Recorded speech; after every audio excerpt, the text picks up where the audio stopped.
ইরানের রাস্তায় যে জনসমুদ্র দেখা যাচ্ছে সেটা শুধু ভিড় নয়, এটা সেই ১৬০ জন নির্দোষ প্রাণের শোক, যাদের ফুটে ওঠার আগেই আমেরিকা ও ইসরায়েল পিষে দিয়েছে। যখন একজন বাবার কাঁধে মেয়ের ব্যাগের বদলে মেয়ের লাশ উঠে, তখন বিশ্বাস করুন শব্দেও যথেষ্ট হয় না। আজ তাই ইরান থেকে আসা এই ছবি চিৎকার করে বলে যে ক্ষমতার নেশায় থাকা শক্তিশালী দেশগুলো অন্ধ হয়ে গেছে। প্রাইমারি স্কুলের ১৬০ জনের বেশি শিশুকে তারা মৃত্যুর মুখে ঠেলে দিয়েছে। ১৬০ জন কোচি স্কুল শিক্ষার্থী তাদের প্রাণ হারিয়েছে এই হামলায়। এটা শুধু একটি দেশের নৈতিক পরাজয় নয়, এটা আধুনিক সভ্যতার সমস্ত মানুষের নৈতিক পরাজয়। গাজা থেকে মিনাপ পর্যন্ত যুদ্ধের মাঝে শিশুর লাশগুলো চিৎকার করে বলছে শুধু গুলির উপর নাম পরিবর্তন হয়েছে, কিন্তু শিশুর আর্তনাদ দুই জায়গাতেই একই। আর এই চিৎকারের সঙ্গে যখন নির্দোষ শিশুদের দেহ ছিন্নভিন্ন হচ্ছে, তখন জেনেভা কনভেনশনের কাগজের আইনকেও উড়িয়ে দিচ্ছে। কারণ একদিকে আছে শিশুর লাশ, যা যে কোনো সংবেদনশীল মানুষের চোখে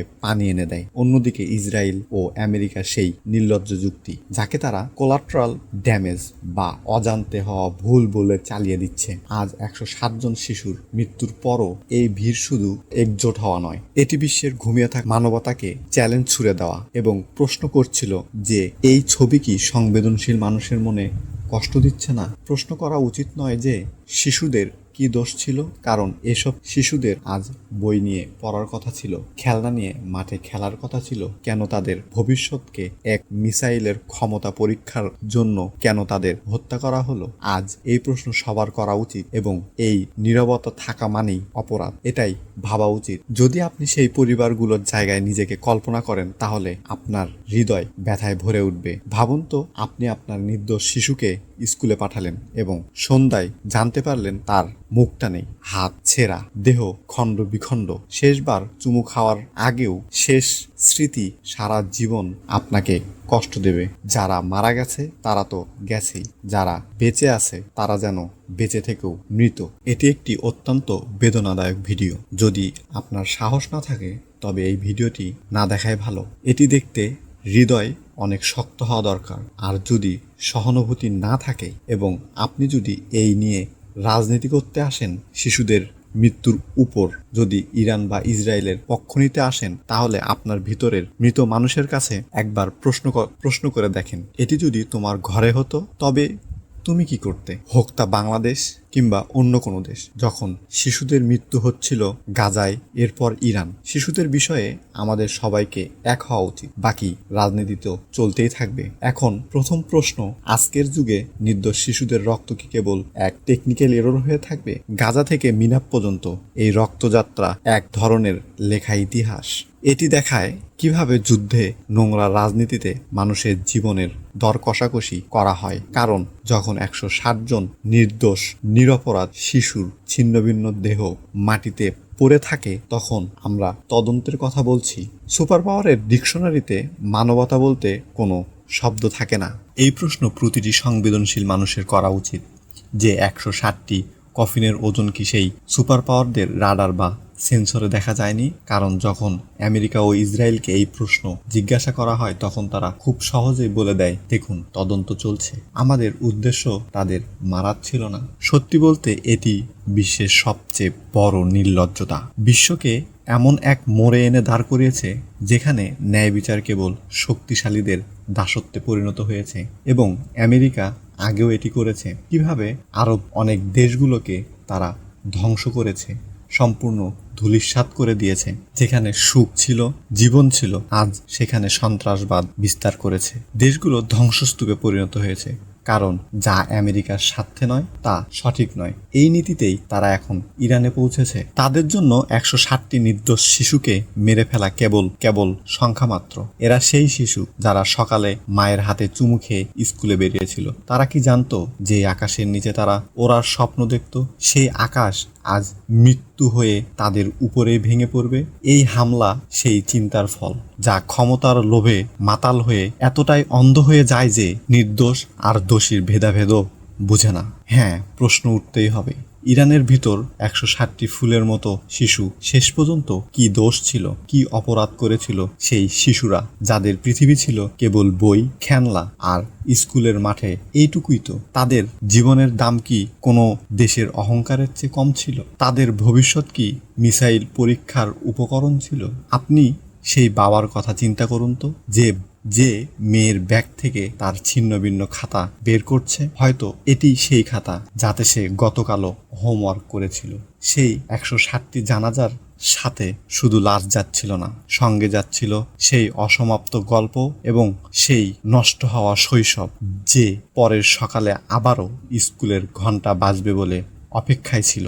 সেই হাত যা কালো কলম ধরেছিল, বাবার গলায় ঝুলেছিল, মায়ের বুকে লেগেছিল, আজ বরফের মতো ঠান্ডা নিথর হয়ে পড়ে আছে। এ শুধু রক্তপাত নয়, এটি ভবিষ্যৎকে হত্যা করা।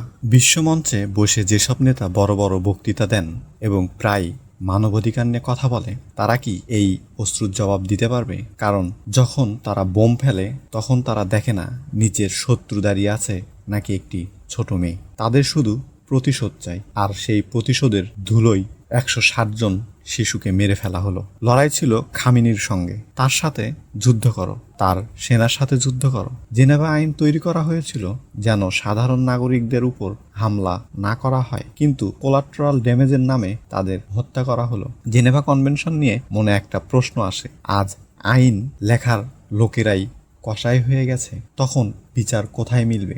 কারণ জেনেভা কনভেনশন যাকে বিশ্বের দেশগুলো তৈরি করেছিল যাতে যুদ্ধের সময় নির্দোষ মানুষদের রক্ষা করা যায়, আজ সে আইন আবর্জনার ঝুড়িতে পড়ে আছে। জেনেভা কনভেনশনের অধীনে এই নিয়ম আছে যে যুদ্ধের সময় স্কুল বা হাসপাতালে কখনোই টার্গেট করা যাবে না, কিন্তু শক্তিশালীদের বেলায় নিয়ম কোথায় থাকে? কারণ মিসাইল তো স্কুলের ছাদ ভেদ করে প্রাইমারি স্কুলের ছোট ছোট শিশুদের ছিন্ন ভিন্ন করে দেয়। আর যখন এটা হয়, তখন শুধু আইন লঙ্ঘন হয় না, এটি মানবতার মুখে একটি চপের আঘাত। জাতিসংঘ যে বিশ্বব্যাপী নৈতিকতার বাণী দেয়, সে কি 160টি শিশুর জানাজা দেখে চুপ থাকতে পারবে? যখন আমেরিকার পররাষ্ট্রমন্ত্রী এটিকে নট ডেলিভারির টার্গেট বলে, অর্থাৎ ইচ্ছাকৃত হামলা ছিল না বলে, তখন তারা বিশ্বকে জানিয়ে দেয় এই নির্দোষ জীবনের কোনো মূল্যই তাদের দৃষ্টিতে নেই। এগুলো কেবল তাদের কৌশলের বলি হয়েছে।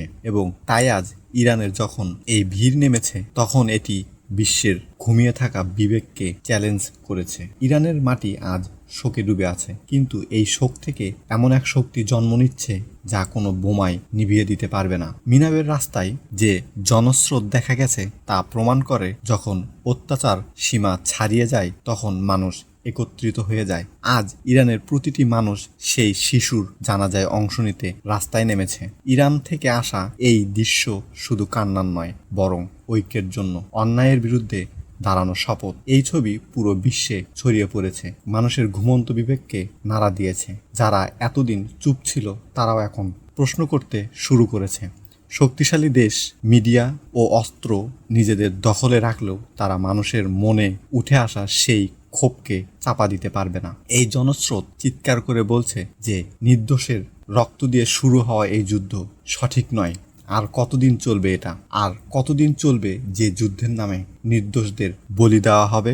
কারণ যুদ্ধ এমন এক দানব যা তার ক্ষুধা মিটাতে যে কাউকে গ্রাস করতে পারে। তার কাছে কোনো গুরুত্ব নেই যে সামনে থাকা লোকটি অপরাধী নাকি স্কুলে যাওয়া ছোট্ট মেয়ে। 4 জন শত্রুকে মারার নামে শত শত নির্দোষ মানুষের প্রাণ নেওয়া কোনো বীরত্ব নয়, এটি কাপুরুষত্ব। আমেরিকা ও ইসরায়েলের মতো দেশগুলোকে বুঝতে হবে যে রক্তপাত কখনোই শান্তি বয়ে আনে না। মিনাব তোমাদের এই শিশুদের শাহাদাত বছরের পর বছর মনে রাখবে। ট্রাম্প এবং তাদের সেই গুন্ডামির মতো ভয় ছড়ানো আচরণ, এটি তাদের কৌশল হতে পারে, কিন্তু এই ভয় এখন পৃথিবীতে ঘৃণা ও ক্ষোভে রূপান্তরিত হয়েছে। যখন একজন বাবা তার মেয়ের স্কুল ব্যাগ ও কফিন একসঙ্গে বহন করে হেঁটে চলে, তখন সে শুধু একটি লাশ বহন করছে না, সে সেই সাম্রাজ্যের ধ্বংসের সূচনা করছে, যে সাম্রাজ্য তার সন্তানের জীবন কেড়ে নিয়েছে। রাজনীতির খেলোয়াড়রা নির্দোষদের জীবনের লেনদেন করে, কিন্তু তারা এটা ভুলে যায় যে প্রতিটি কফিনের সাথে হাজারো বিদ্রোহী জন্ম নেয়। এবং তাই প্রশ্ন ওঠে, 160টি আত্মনাদের বিচার কি হবে? ইরান কি 160 জন নিরপরাধ শিশু হত্যার হিসাব নেবে? নেতানিয়াহু ও ট্রাম্পকে কি প্রশ্ন করা হবে? আজ আমাদেরও প্রশ্ন। 160 জন নিরপরাধ শিশুর লাশ দেখে আজ আমরাও প্রশ্ন করি, আমরা কি এমন এক পৃথিবীতে বাস করেছি যেখানে নির্দোষদের চিৎকার তেল ও রাজনীতির খেলায় চাপা পড়ে যাবে? মিনাবের এই জনশ্রুতি প্রমাণ করে যে এবার যথেষ্ট হয়েছে। আজ এই ভিডিও ও সেই 160 জন শিশুর জন্য যাদের ফুটে ওঠার আগেই পিষে ফেলা হয়েছে। এই গণহত্যায় নীরব থাকা মানে আপনি খুনির পাশে দাঁড়ানো। ইতিহাস শুধু সেই 160 জন শিশু, নির্দোষ শিশুর মৃত্যুকেই নথিভুক্ত করবে না, এটিও লিখে রাখবে সব মানুষের কাপুরুষতা যারা ভুল বলে এই অপরাধকে উপেক্ষা করেছে। ইতিহাস সাক্ষী, যখন নির্দোষদের রক্ত ঝরে বড় বড় সাম্রাজ্য পতনের সূচনা সেখান থেকেই হয়। আমাদের ভিডিওটি যদি ভালো লেগে থাকে তাহলে অবশ্যই সাবস্ক্রাইব করতে ভুলবেন না।